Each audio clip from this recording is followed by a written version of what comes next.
Case 1B.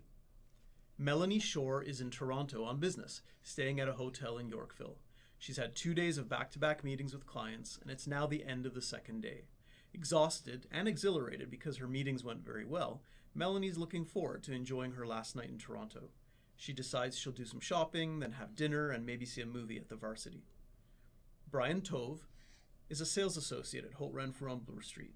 He works in the women's leather goods department, where products can retail for up to $50,000. Brian has been with Holt's for 4 years, during which time he's been promoted from shipping and receiving. It's a Tuesday night and things are on the quiet side, although there are 1 or 2 women browsing near his section of the floor. Brian's leaning against the cash desk, gossiping with his co-worker Tashana Bevan, who's working in the nearby scarf, glove, and accessories department.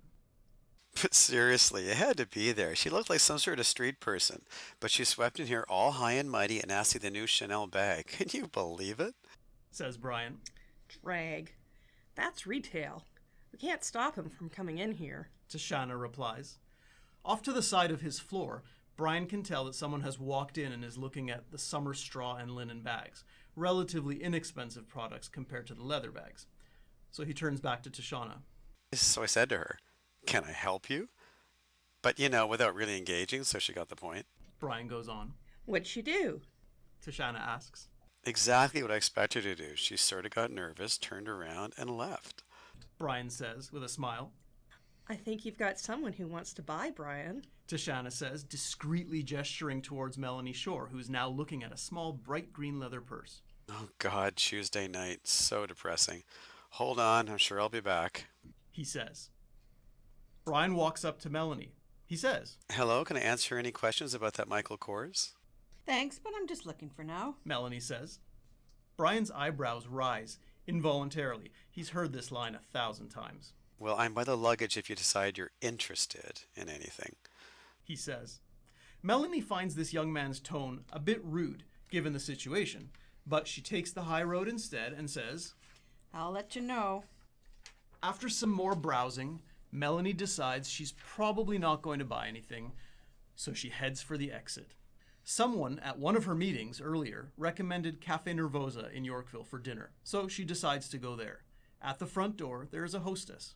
The place is nicely busy. Hi, Says Melanie to the hostess. I'd like a table for 1. The hostess looks Melanie up and down, as if this is a strange request. I'm not sure if anything's available right now. Can you give me a sec? She says. Sure. Melanie replies.